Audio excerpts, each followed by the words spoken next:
Hello, everybody. Good afternoon. Happy Monday. Happy St. Patrick's Day. I see a lot of us are very festive in our green. Peter Ducey, I like it. First today, I want to address the devastating tornadoes and storms that have impacted many states throughout the South and the Midwest. As of this morning, more than 40 innocent lives have been lost, and many communities have been totally destroyed. The President has been actively monitoring the situation, and the Trump administration is engaged with governors and local officials to restore affected communities and livelihoods. Everyone impacted is in our prayers, and President Trump is fully prepared to assist state and local officials as they recover from the horrific damage. The President has had a very busy weekend, making our country and the world a much safer place. President Trump ordered decisive military action against the Houthi terrorists in Yemen. These Houthi terrorists have engaged in piracy, violence, and terrorism against American ships for years under the Biden administration, costing billions of dollars and putting innocent lives at risk. Joe Biden's pathetic weakness invited these unacceptable attacks. But there's a new sheriff in town, and his name is Donald Trump. And the world is officially on notice. America has a commander-in-chief whose peace-through-strength approach is unwavering and should not be tested. As the President said, no terrorist force will stop American commercial and naval vessels from freely sailing throughout the world. Houthi terrorists and their Iranian backers should not cross President Trump again, and the President has made that clear today. On another important matter, President Trump signed a proclamation invoking the Alien Enemies Act regarding the invasion of the United States by the foreign terrorist organization Tren de Aragua. At the President's direction, the Department of Homeland Security carried out a counter-terrorism operation deporting nearly 200 violent Tren de Aragua terrorists, which will save countless American lives. Thanks to the great work of the Department of State, these heinous monsters were extracted and removed to El Salvador, where they will no longer be able to pose any threats to the American public. Tren de Aragua is one of the most ruthless terrorist gangs in the world, and they are responsible for some of the most heinous crimes that have occurred in our nation's history in recent years, including the savage murders of beautiful Laken Riley and Jocelyn Nungray. President Trump promised Laken and Jocelyn's families during his campaign that he would demand justice for their beautiful girls, and that's exactly what he did. As the President acknowledged during his inaugural address on January 20th, he pledged to invoke this act, and he has no higher responsibility than to defend our country from threats and invasions. President Trump will continue his historic efforts to seal the border and prevent these illegal invaders from coming here in the first place.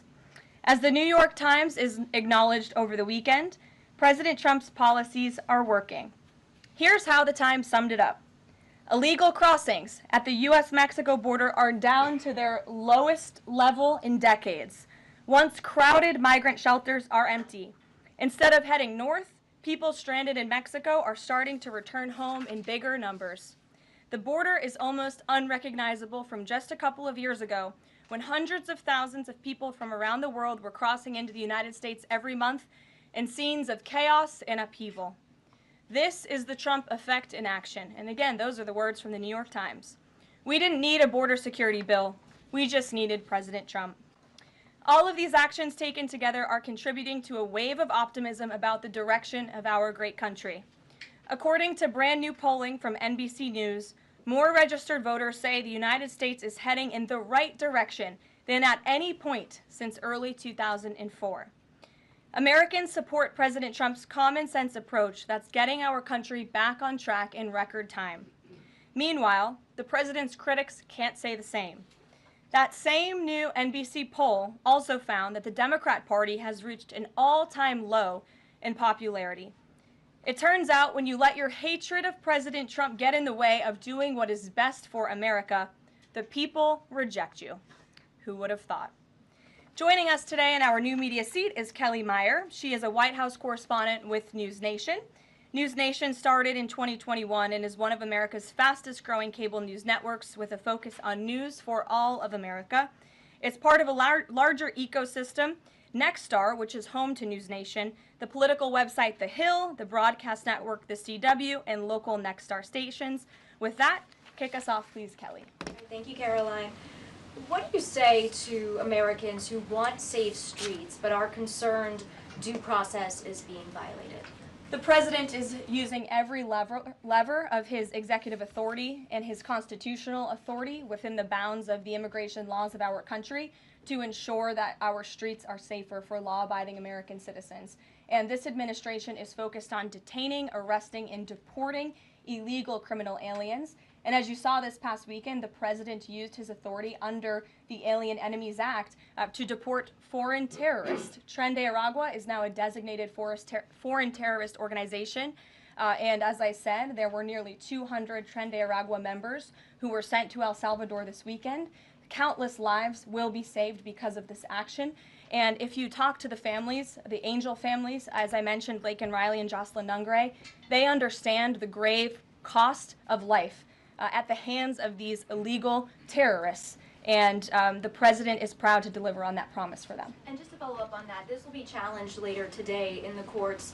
Does the president, does this allow him to defy the court order without having this the checks and balances and the separation of power? No. In fact, this administration acted within the confines of the law, again, within the president's constitutional authority and under the authority granted to him under the Alien Enemies Act. We are quite confident in that, and we are wholly confident that we are going to win this case in court. Peter. Thank you, Karoline. If you guys can't send 200 Tren de Aragua terrorists at a time to El Salvador, where are you going to send them instead? It's a very good question. You'd have to ask the courts and the people on the left who are trying to fight this administration for doing the business that this president sought out to do, which is to deport these foreign terrorists. And we're very grateful to President Bukele and to El Salvador for accepting these heinous monsters where they will face justice. And if these guys are terrorists at war with the United States, is President Trump considering anything more lethal to address them than just sticking them on a plane somewhere else? Well, it sounded like you had a little bit of curiosity in the premise of your question, so I want to address it. These are designated foreign terrorists. The president signed a proclamation on February 20th, 2025, designating TDA as a foreign terrorist organization that was in consultation with the Attorney General and the Secretary of Treasury. That was pursuant to 8 U.S. Code 1189. The president has the right to do that. And I think nobody would argue that Tren de Aragua should be designated a foreign terrorist organization. If you want to have that argument, I'm happy to do it. These are heinous monsters, rapists, murderers, kidnappers, sexual assaulters, predators who have no right to be in this country, and they must be held accountable. And something different. There is now a member of the European Parliament from France who does not think the U.S. represents the values of the Statue of Liberty anymore. They want the Statue of Liberty back. So is President Trump going to send the Statue of Liberty back to France? Absolutely not. And my advice to that unnamed low-level French politician would be to remind them that it's only because of the United States of America that the French are not speaking German right now. So they should be very grateful to our great country. Kelly. Is the administration prepared to give the court what it wants in terms of the time of the flights that departed, that went to El Salvador, and some of those details that the judge is asking for in trying to determine the timing? Clearly, the 5 named individuals were not deported in compliance, but looking more broadly, wanting to know about the timing of flights and so forth, because the verbal order did say turn around the flights if there's an issue. So is the administration prepared to provide that information? I'm prepared to provide it right now. All of the planes that were subject to the written order, the judge's written order, took off before the order was entered in the courtroom on Saturday, and the administration will, of course, be happily answering all of those questions that the judge poses in court later today. And for people who have due process questions about making certain that there wasn't anyone who was swept up who did not meet the criteria that you laid out, is there a way for the administration to provide more detail about how that was determined, who the individuals were that met this deportation order. Yes, I can assure the American people that Customs and Border Patrol and ICE and the Department of Homeland Security are sure about the identities of the individuals who were on these planes and the threat that they pose to our homeland. They take this incredibly seriously. They are putting their lives on the line to deport these designated terrorists from our country, and they should be trusted to do that. And that's exactly what the American people elected this president to do. Thanks, Caroline.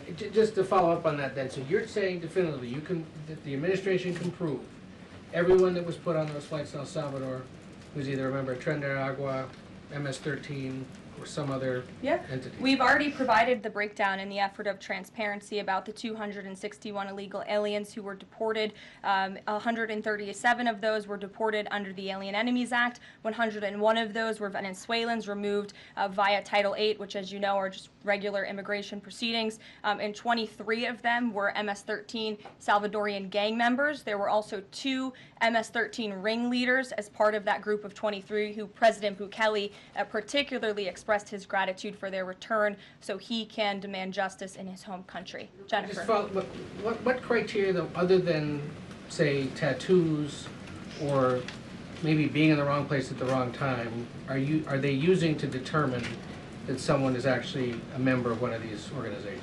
Intelligence and the men and women on the ground in the interior of our country who are finally being allowed to do their jobs. Their hands were tied under the previous administration, and as I said, they take their jobs very seriously. They should be trusted and respected by the American public with this operation, and of course, as I said to Kelly, the administration will provide all details to the questions that the court poses. Jennifer. One more follow-up on that. Can you say how much the U.S. is paying El Salvador to imprison these Venezuelans? And then a different question on Russia. I was wondering if you could give us an update on the ceasefire negotiations, and is there anything you can share on the list that Putin passed along to President Trump for the things he's requesting? Sure. To your first question, it was approximately $6 million to El Salvador for the detention of these foreign terrorists. And I would point out that is pennies on the dollar in comparison to the cost of life and the cost it would impose on the American taxpayer to house these terrorists in maximum security prisons here in the United States of America. And I would echo the message of our Secretary of State, Marco Rubio, who expressed his gratitude to President Bukele and El Salvador's government for their cooperation in this deal. As for Russia, as you know, the president announced last night on Air Force One on his return from his very busy weekend in Florida that he will be speaking to President Putin tomorrow. I won't get ahead of those negotiations, but I can say we are on the 10th yard line of peace, and we've never been closer to a peace deal than we are in this moment. And the president, as you know, is determined to get one done. Caroline? Sure, Caitlin. I have 2 questions for you. One on the flights, but first on the president's post overnight, saying that the pardons that were issued by President Biden preemptively to members of the January 6th committee, that they're now null and void. Have attorneys here at the White House told President Trump that he has the legal authority to undo a pardon simply because it was signed by auto pen, as he said? The president was begging the question that I think a lot of journalists in this room should be asking about whether or not the former president of the United States, who I think we can all finally agree was cognitively impaired. I know it took people some time to finally admit that, but we all know that to be true, as evidenced by his disastrous debate performance against President Trump during the campaign. I digress on that. But the president was raising the point that did the president even know about these pardons? Was his legal signature used without his consent or knowledge? And that's not just the president or me raising those questions, Caitlin. According to the New York Post, there are Biden officials from the previous White House who raised those questions and wondered if the president was even consulted about his legally binding signature being signed onto documents. And so I think it's a question that everybody in this room should be looking into, because certainly that would propose perhaps criminal or illegal behavior if staff members were signing the President of the United States autograph without his consent. Biden is on the record talking about issuing preemptive pardons to these people. But was he aware of his signature being used on every single pardon? That's a question you should ask the Biden White House. Is there any evidence on that he wasn't aware of it? You're a reporter. You should find out. Okay, on Sean. the flights, so I have a question on the timeline of the flights. You keep talking about the judge's written order, which hit the docket Saturday night at about 7:26 p.m., but he issued a verbal order before that at about 6:45 and 6:48 p.m. based on the court hearing. A verbal order from the bench. Does the White House feel the need to comply with a verbal order from this judge? Again, as I said, all of the planes subject to the written order of this judge departed U.S. soil, U.S. territory before the judge's written order. But what about the verbal order, which of course carries the same legal weight as a written order, and said for the planes to turn around if they were Well, in the air? there's actually questions about whether a verbal order carries the same weight as a legal order, as a written order, and our lawyers are determined to ask and answer those questions in court. Sean. Hey, so on Friday, the president suggested at length that it should be illegal to criticize judges, but he has repeatedly criticized judges who rule against him, and Elon Musk is calling for impeachment of judges who have opposed the administration. So how are those two things not in conflict? I have not heard the president talk about impeaching judges. I know you mentioned Mr. Musk's tweet, but I have not heard the president of the United States ask that. Mary. Hey, thanks, Caroline. I wanted to ask about this video I saw this morning set to the tune of, I believe, Closing Time about deportations of illegal migrants. What's the strategy behind the White House's videos they've been putting out on this, and can you kind of talk us through the thinking on these videos? Sure. I think the White House and our entire government clearly is leaning into the message of this president. And we are unafraid to double down and to take responsibility and ownership of the serious decisions that are being made. The president was elected with an overwhelming mandate to launch the largest mass deportation campaign in American history, and that's exactly what he is doing. And to this very day, we are now, I think, 56 or 7 days into the administration by my count.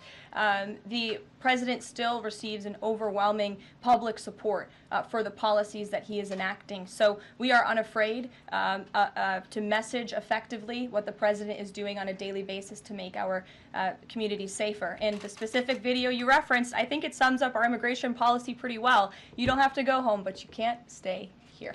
Go ahead. Thanks, Caroline. I have two questions. First, will President Trump put sanctions on Russia if the talks on Tuesday don't go as hoped? And secondly, have any illegal immigrants self-deported through CBP home yet? To your first question, it's something the president has floated, and certainly he's willing to do if necessary. I don't have anything to read out, and I would never get ahead of the president on such a serious decision. To your second question about the CBP Home app, I would have to check in with the Department of Homeland Security, but it's a great question, and we're very proud to repurpose this app, which the Biden administration abused to facilitate the mass illegal entry of illegal immigrants into our country. It was like a fast pass at Disneyland. That's not happening under this administration. We are encouraging illegal immigrants to actively self-deport to maybe save themselves from being in one of these fun videos. Sure. John, good to see you. Thank you. After President Trump strafe-bombed the Houthis yesterday, he said that if they retaliate, he was going to personally hold Iran accountable for that. Holding them accountable, what would that look like? Well, I would defer you to what the president put out this morning, John, where he said very clearly, I will read it, "Let nobody be fooled. The hundreds of attacks being made by Houthi, the sinister mobsters and thugs based in Yemen, who are hated by the Yemeni people, are all created by Iran. Any further attack or retaliation by the Houthis will be met with great force, and there is no guarantee that the force will stop there. Iran has played the innocent victim of rogue terrorists from which they've lost control, but they haven't lost control. They are dictating every move, giving them the weapons, supplying them with money, and highly sophisticated military equipment, and even so-called intelligence. Every shot fired by the Houthis will be looked upon from this point forward as being a shot fired from the weapons and leadership of Iran. And Iran will be held responsible and suffer the consequences, and those consequences will be dire." That is a statement from the President of the United States just moments ago. I have nothing additional to share, but our message to Iran is you better take this president seriously, and I think the Houthis learned that the hard way this past weekend. As I said in my opening remarks, there's a new sheriff in town, and this president is not just going to sit on his hands and allow terrorists to launch attacks on commercial vessels and U.S. naval ships. Those actions will not be tolerated. Sure, Edward. Yeah, thanks. Karoline, on the economy. So after mostly a down week last week in the economy, you've been very vocal as well as other cabinet members about how we're in a transition and about how this economic transition, and there's a long-term plan for tariffs on this. How concerned is the president that the markets and Americans, for lack of a better term, will freak out over these tariffs and be concerned about a long-term plan? Sure. I think I've been asked this question and answered this question respectfully, Edward. We are in a period of transition. The president has made that clear. He also has made his belief in tariffs and what they will do for our great country clear, restoring wealth back to our country. And if you look at the president's first-term economic formula, massive deregulation, tax cuts, lowering the cost of living with an energy boom, which the American people can expect soon. Wall Street and Main Street should both be assured by what President Trump did in his first term. It's the exact same formula. In fact, I would argue it's even better this time around. And if you look at some of the economic indicators in the last week, the latest CPI report last week beat expectations. Inflation is cooling. Core inflation dropped for the first time in 4 months. The national average of the price of gas is down 42 cents from 1 year ago. And there was also a new report out this morning about wholesale egg prices. They continue to fall. A dozen eggs are now $3.10 cheaper since January 24th.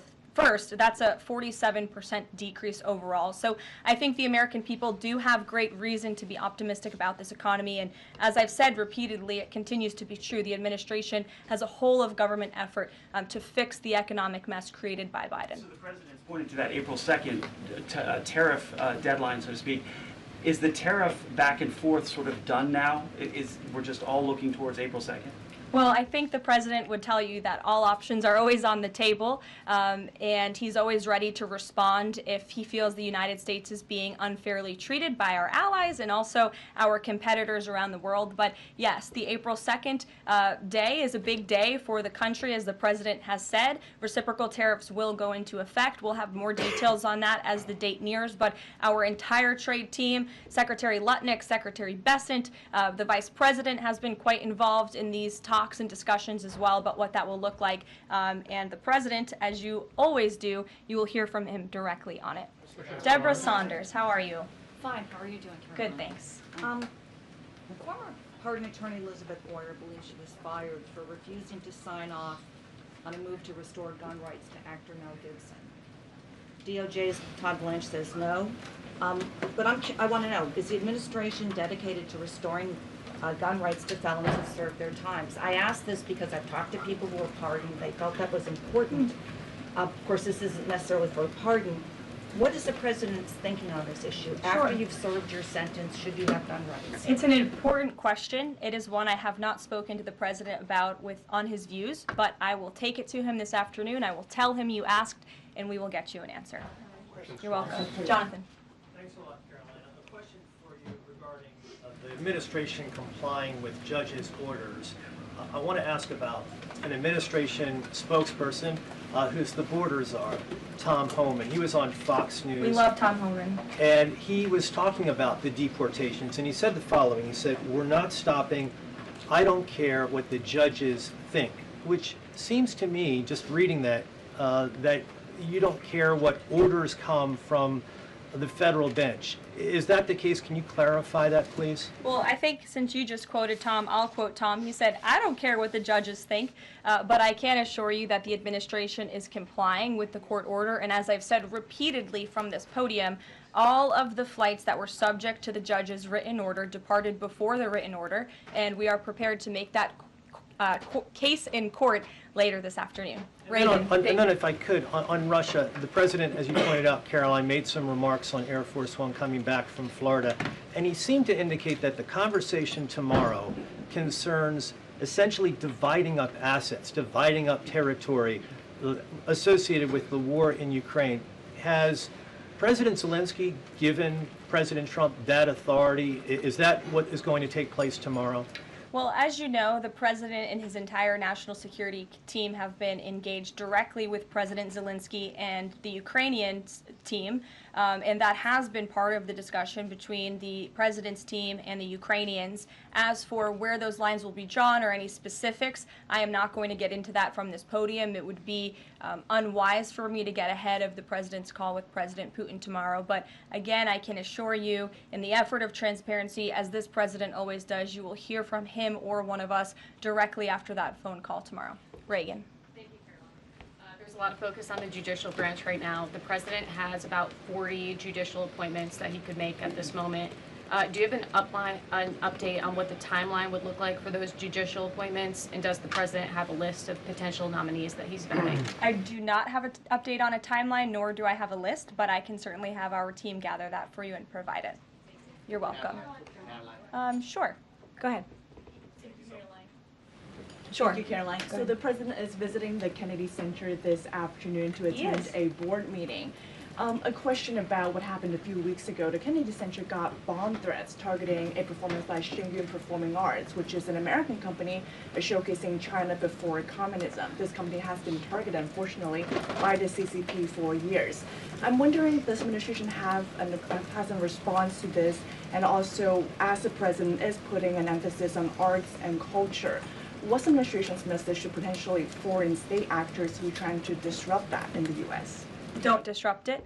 This administration will take that very seriously and hold you accountable. We obviously condemn any violence or threats of violence against American institutions. And the president will be traveling to the Kennedy Center later this afternoon.